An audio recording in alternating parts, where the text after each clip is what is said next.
The Joe Rogan Experience. Now, believe it or not, I'm not into UFOs. I don't follow stories or, Even after your experiences? No, I'm fascinated with the technology, and it irks me like every night I go to sleep that, that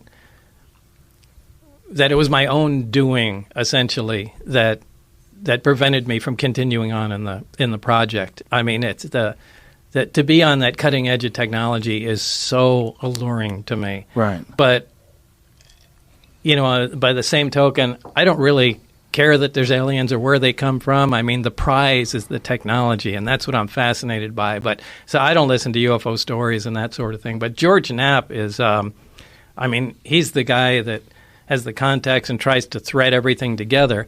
And what he recently told me is he found, I don't know, it was either documentation or people that he spoke to. It's that the existence of this project, the project that I was on, it's something that they seem to take out every 8 or 10 years. So that's a very specific memo, and this is actually, this is the first time I'll be very clear with people about it. It's a big topic of conversation right now.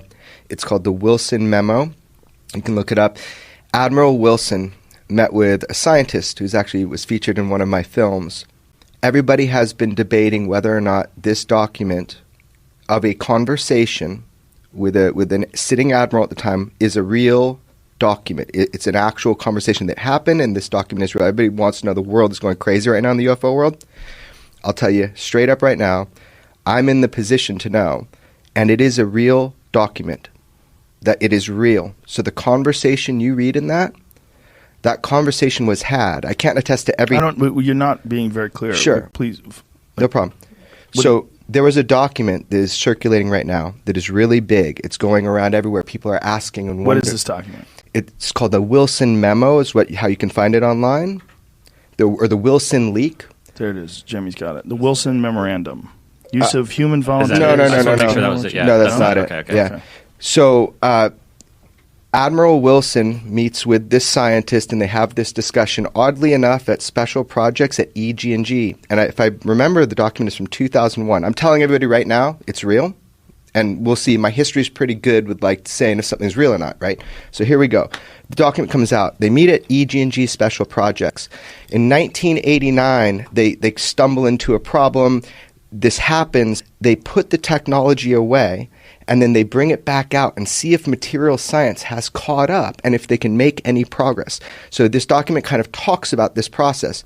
The big thing I get from it, and a lot of it's vindicating to Bob, and one of the things it's vindicating besides the EG&G thing, is that private industry, so this guy's an admiral, and he says, I found out about your SAP, your Special Access Program. I need to know about it. And he's going to a private part of industry, and he is denied access. And he says, I should be running this program. And they were able to deny him access. So I think the takeaway here is, check it out. I'm telling you that is an actual that is a leak. Now, everything said in that document, I don't know. What are you talking about? What is said in that document specifically? It's between a scientist and an admiral that are sitting, and they're having a meeting, and they're talking about the search for the UFO subject, the search to get Special Access Program access to all of these different things like reverse engineering programs. So in this document, they talk about it. I believe that this document, the person that went was employed by Robert Bigelow, one of the guys that has a couple of orbiting satellites and all that stuff. He's the guy who owns Skinwalker Ranch. No, he's not. He was the guy that owns Skinwalker. To own it. Okay. Yeah, he used to own it. There's a new owner, and I interviewed him for my other film, but there's a new owner, and you'll be hearing a lot more about that soon.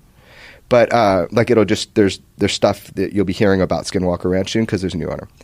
Anyway, the whole point of this insertion here is just that document kind of validates a lot of this idea Bob just said, that they make a little progress, then they can't go anywhere. They tuck it away, and then they bring it back out 10 years later and start working on it.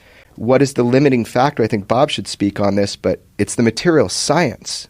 Yeah, it's really where physics is. So I can see them doing that. I mean, I didn't have any information on that, but I think what George uncovered is probably accurate. That we try and do what we can, and once we reach a roadblock going, we really can't figure it out, it's just friggin' put the thing away, wait for science to catch up, and, a decade later, let's take the project out again and see, all right, now where can we go? But there's got to be someone who remains informed, right? Oh, yeah. So you've got your scientists like you and Barry. You got your people that you compartmentalize. You got these people working on. Yeah, there has to be some people that know everything. You've got security, and then someone's going to be on the outside saying, "Hey, we need people to guard this building. Don't let anybody in for 10 years." I think a lot of that is private industry, and I think that's how they keep it. Yeah, I think that's how they because the government is just so leaky. I think that's kind of what they're doing. That's what the document kind of proves. You just articulated that it is in control of private industry. What private industry? Some aerospace company, something? I don't know. Yeah, the admiral wouldn't name it in the conversation. Right. Yeah. So they still have these things, supposedly. I would guess. I mean, I don't have any information on that. Have you ever asked anyone that has any inkling of any idea of where they got them or how they got them? No, but something must have been said to me from Barry. But it was just too long ago, and I can't quite remember what was said, but it just left a seed in my mind. I think at least one of them was part of an archaeological dig.